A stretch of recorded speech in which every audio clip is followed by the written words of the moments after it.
Please let it have worked. Please let it have worked. Yes! Benny, you magnificent furry bastard, you did it! Boss? Is that you?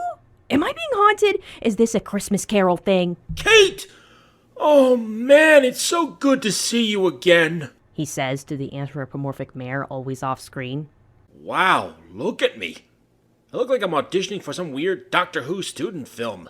Also, does my body look heavier or is it just me? Well, we got so busy moving the studio that you were stuffed in a closet for roughly 2 weeks.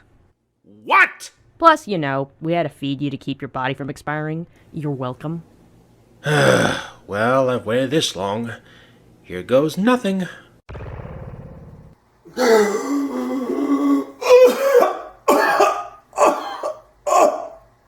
It's alive! Okay, back to work, everybody. Nothing to see. God, feels so stiff.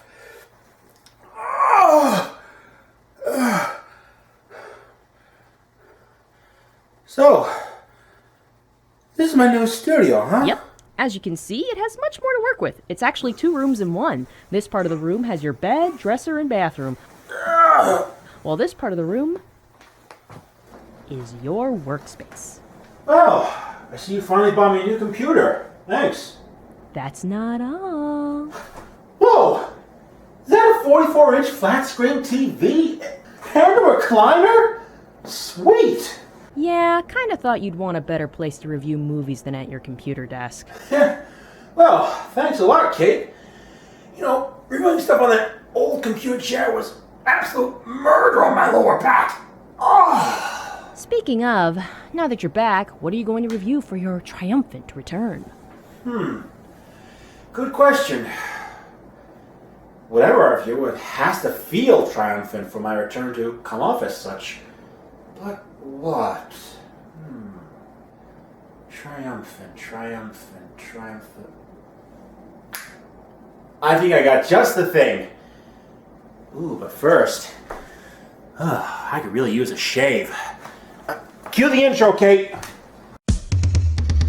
Here comes Huey, gonna give you the news. Time to watch his animated movie reviews, whether hand-drawn, CGI, puppets or clay. If you've got a good story, you'll be making his day. See you at the movies, cartoon movies. See you at the movies, Hologram news. See you at the movies, like nobody's business. Hey, see you at the movies, animated movies that is.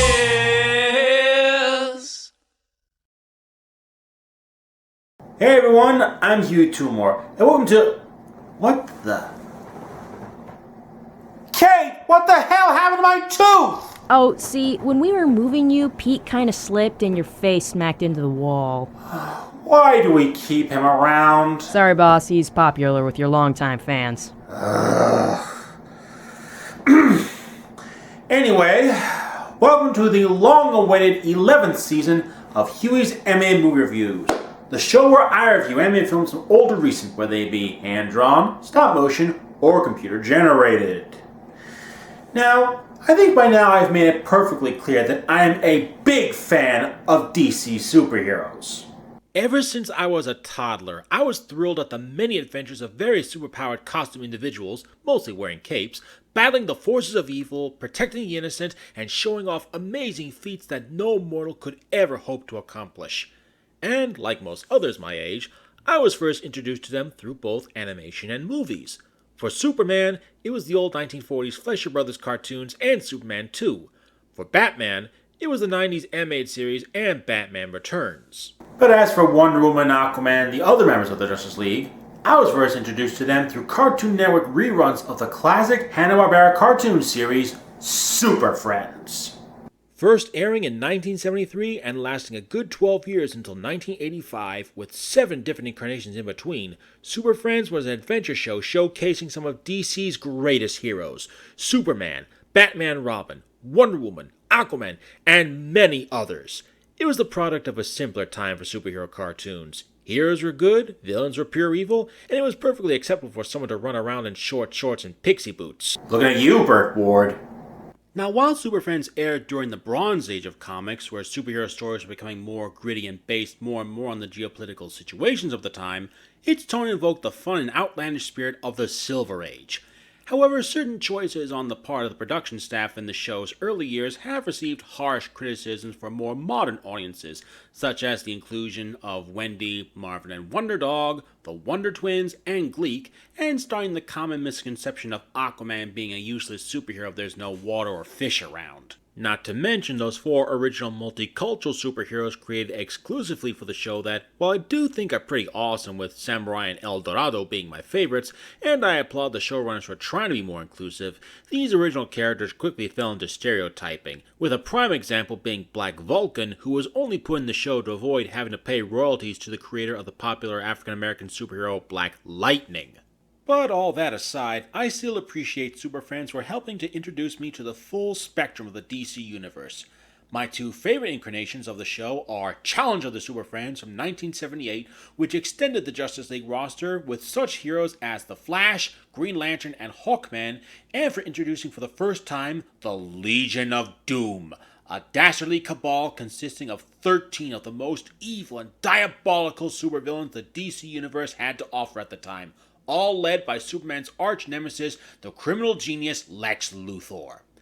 And the Superpowers team, Galactic Guardians from 1985, which introduced new hero Victor Stone, aka Cyborg of the New Teen Titans, 26 years before the New 52 incorporated him into the Justice League, and did away with the old Alex Toth designs from previous incarnations in favor of a style reminiscent of Jose Garcia Lopez, who actually worked with DC Comics at the time. It's also notable for depicting for the first time on television the origin of Batman with the death of Bruce Wayne's parents. And despite what the Blockbuster Buster stated in his honest review of Batman the Brave and the Bold, this show was indeed the final season of Super Friends. The name change to Superpowers Team was actually an idea suggested by famous toy company Kenner, who viewed the name as more age-appropriate and as a better way to sell their new line of action figures at the time. Because if you were a cartoon show in the 80s, you needed to sell toys. And even though Super Friends was cancelled in the 80s, it would eventually pave the way for the legendary DC animated universe from the 90s through the 2000s with Batman the Animated Series, Superman the Animated Series, Batman Beyond, the Zeta Project, Static Shock, and of course, Justice League and Justice League Unlimited. However, despite the newer generation of DC animations liking to poke fun at their campy 70s roots... What? Like a bunch of super friends? More like a Justice League. Yeah, you look like a battery commercial. The classic Super Friends continues to hold a place in the hearts of fans young and old. In the late 2000s, the popular Imaginext role-playing toy line by Mattel's educational subsidiary Fisher-Price introduced its newest toy line of figures and playsets, all based around the classic Super Friends, though not directly connected to the series. And in 2010, they would release a direct-to-video original animation package with their toys to commemorate the Super Friends anniversary. And that is what we are here to review today. Released to DVD in 2010, the special is DC Super Friends, the Joker's Playhouse. We start off this special with an intro that harkens back to the ones of the old Super Friends cartoons, set to the classic theme first used in World's Greatest Super Friends from 1979, along with voice actor Grant Moniger as the narrator, doing his best Ted Knight impersonation, who was the narrator for the original Super Friends cartoon from 1973. Gathered together from the cosmic reaches of the universe are the most powerful forces of good ever assembled. Not bad, but I think Frank Caliendo's got him beat. Meanwhile, back at the Hall of Justice... Superman, Wonder Woman, Who sadly doesn't appear in this special. Batman and Robin the Boy Wonder, And neither does Robin. Aquaman, Sorry. As if Fishman would even be useful for this. Well, yeah, Super Friends Aquaman is pretty useless. We then open up on the legendary Hall of Justice in Metropolis, with Batman and Superman overseeing its construction. By the way, Superman here is voiced by David Kaye, best known for voicing Clank from the Ratchet & Clank video game series, Shishomaru from the English dub of Inuyasha, and, of course, Megatron from Beast Wars. Yes. Still makes me shudder after all these years. I know, right? While Batman is voiced by Darren Norris. Or is it Duran Norris? Never mind. Best recognized as the voice of Andy from the English dub of Cowboy Bebop, as well as Cosmo, Timmy's dad, and Jorgen von Strangle from Fairly Odd Parents. As of now, the hall is almost finished. The Flash keeps talking about this new training facility. Apparently, Batman has decided to get a jump on later media and set up a sort of new chamber within the Hall of Justice that can produce hard light holograms for training purposes. Seriously, Bruce, you built a holodeck? I know you're rich, but given the current level of technology, how do you explain this to the stockholders? However, the two heroes suddenly find themselves locked inside the room with the codes changed so Batman can't open the doors. This isn't a problem, right? I mean, Superman can just pry the doors open with his super strength. The walls must be lined with kryptonite. Oh, how convenient. And with the words, "ha ha ha," manifesting in big, colorful letters, the mastermind behind this sabotage is revealed to be none other than the clown prince of crime himself, the Joker, voiced by John Kassir, better known as the voice of the Crypt Keeper from HBO's Tales from the Crypt. I've managed to infiltrate your little renovation process. The Hall of Justice is now the Joker's Playhouse! Joker? The Joker is pulling a high-tech hostage situation inside the Hall of Justice itself. Really seems more like a Lex Luthor sort of thing to do. But then again...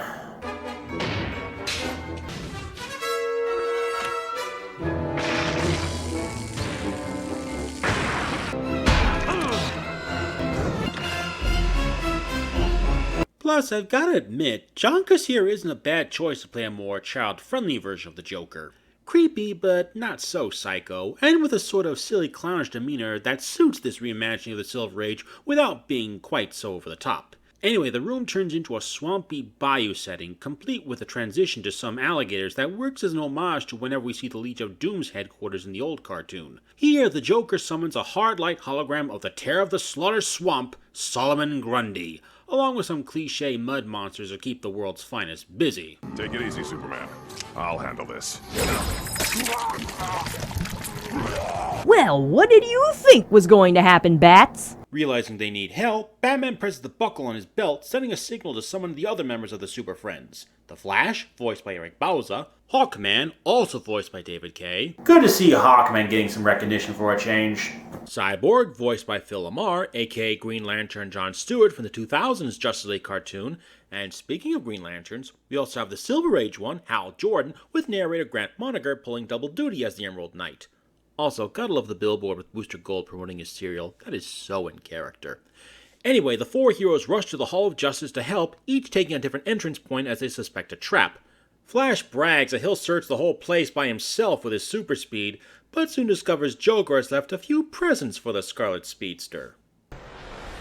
Oh, really? For me, eh? That's not suspicious in the least. Yet you're just standing there waiting for something to happen instead of just running past them. Why? See? And when he does become smart enough to just run past them, he immediately gets stuck in a giant wad of bubblegum.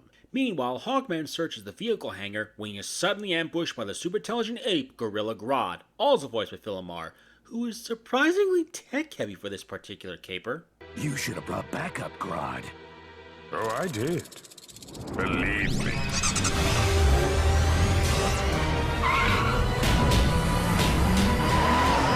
Ah, so that's what the tech suit is for. Now the giant ape has control of the plane. I make no comment. I detest jokes like that. Also, good to see you back in your body, Huey! Thanks, Jack. Anyway, I think now will be a good time to comment on the animation for the short. While it can be pretty smooth in some parts, most of the time it looks pretty choppy, almost giving the impression of only being half-edited. But that isn't to say the animation is necessarily bad, far from it, as it was done by Japanese-based Answer Studio, who also worked on other well-known cartoons such as Super Robot Monkey Team Hyperforce Go and Transformers Animated, a personal favorite of mine. We then cut to Cyborg, who's attempting to sneak through the corridors, only to hear Joker's trademark laughter coming from his own chambers. By the way, I kinda dig Cyborg's design for this animation. It feels like a mix of his original 80s design, his design from the 90s comics, and the blue accents are an obvious nod to his 2003 Teen Titans cartoon incarnation. Anyway, Cyborg enters his room, only to be confronted by a 16-bit avatar of the Joker's head. Time to play my favorite game, Squash the Cyborg! And his room is basically turned into a pastiche of 80s arcade games, including a giant Joker-fied Pac-Man, and what looks like an evil retro digital version of Thunderbolt, a member of DC's Justice Society of America. Whoa! I hope I have 3 lives! Or there's at least an extra life power-up in there somewhere. Meanwhile, Green Lantern searches through the darkened armory using his power ring like a flashlight, only to be confronted by Batman villain Mr. Freeze, also voiced by Eric Bauza. I know who you are. Another 2-bit gadget villain from Gotham City. Hal, that is not a gadget. It is a life support suit. He will literally die if he isn't wearing it. Hal's energy projections make quick work of Freeze's icy constructs, but the Space Cop's overconfidence allows Freeze to quite literally get the drop on him. Great galaxies! Great galaxies? Who is he, Ark the Conqueror? Great galaxies! Hal can't escape the sphere due to his powers having no effect on the color yellow. To make things worse, Freeze activates a countdown before walking away, leaving Hal with less than 3 minutes to save himself. No! No! God, that was such a corny line delivery. I love it. Back with Superman Batman. Ugh! All these scene transitions are starting to give me whiplash. The world's finest are still pinned down by the Joker's holographic minions when... Back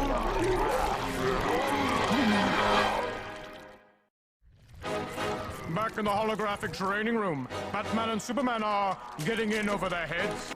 Was that a commercial break? In a direct-to-DVD special packaged with a toy set? Maybe the production team didn't know that was how it was going to be released? Your guess is as good as mine. As Superman keeps fighting the mud monsters, he causes the room to glitch, with Batman discovering the control panel holographically disguised as a rock. However, as he attempts to make his way to it, Grundy confronts him, but fortunately Superman volunteers to distract the towering undead behemoth. Back with Hawkman and Grodd. Oh, my aching neck! Grodd continues his assault, even using telekinesis to hurl other vehicles at Hawkman directly. Wait. Is that a banana seat bicycle with Robin's logo on it? Dang, he really did start hero work early, didn't he? Luckily, Hawkman is able to take advantage of Grodd's frustration by grabbing the big ape and hurling him through the wall. Right where Flash happens to be as Hawkman pulls him out from the bubblegum while simultaneously using it to keep Grodd stuck in place. Thanks for the help. Now I know what it feels like to be stuck on the bottom of a shoe. Blah. Better than how DC is treating you in other movies and TV shows right now, Barry. Meanwhile, Cyborg continues fighting for his life when Flash and Hawkman hear the sounds coming from his room. Whoa! I feel like I just stepped into an old-fashioned video game. Yeah, no duh, Flash! Surprised your superhero name isn't Captain Obvious. Three heroes make short work of all the Joker's digital minions, with Cyborg then using his scanners to locate Superman and Batman afterward, only to instead find Mr. Freeze as he prepares to leave Green Lantern to his explosive fate.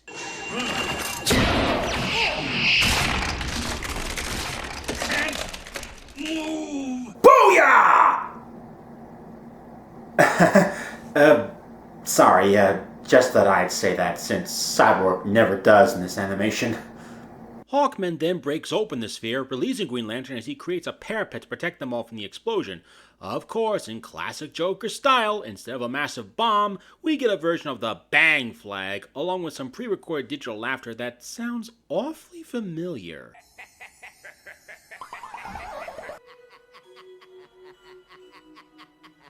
Gotta love obscure Easter eggs like that. However, that begs the question, If the bomb was a gag this whole time, then wouldn't that allow Green Lantern to thwart the Joker's plans and save Batman and Superman himself? It's a 17-minute short, boss. Yeah, but still. Speaking of, back in the hologram room, Batman is finally able to destroy the control panel, shutting off all the holograms, saving himself and Superman just as the other Super Friends arrive. Better late than never. The Joker and his goons have the entire place rigged. Realizing there's only one place Joker could be controlling all this from, the heroes make haste to the Hall of Justice Control Center, where the Clown Prince of Crime is gleefully waiting for them. Whoa, Superman, what are you doing? This isn't injustice, you know! The joke's on you again! Oh, phew! Still those soups, why fire heat beams at Joker in the first place? What about your moral code? You never use heat vision on a normal person.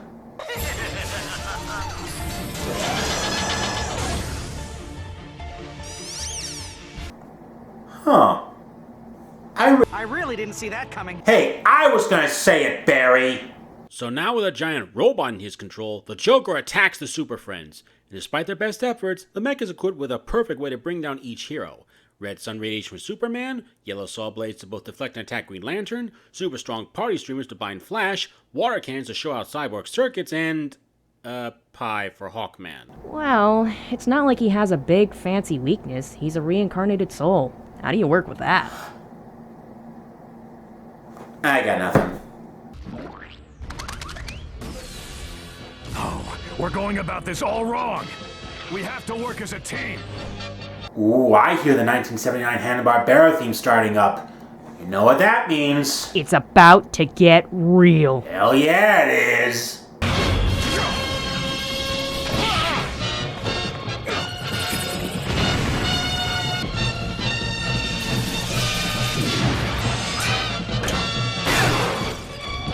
Dedicated to truth, justice, and peace for all mankind. The world's greatest Super Friends! That was 10 levels of nostalgic awesomeness. Whoever said the Super Friends incarnation of the Justice League was lame only ever saw the version with Wendy, Marvin, and Wonder Dog. What about the Wonder Twins in Glee? They are a national treasure! And it appears the robot was a mech suit as Batman pulls Joker out from inside it. So, now with the threat over, there's only one last thing to do. Then let's work as a team and clean up this mess. I'm taking the Joker to Arkham. I've got to get Gorilla Grodd and Mr. Freeze to prison as well. And I should really help him. I have to debug my computers. I've got to, make a snack? Where's Robin when you really need him? Huh. Guess that one Matsky was right. Super Friends really is just a name. The DC Super Friends, beacon of truth, justice, and liberty. Super Friends, up, up, and away!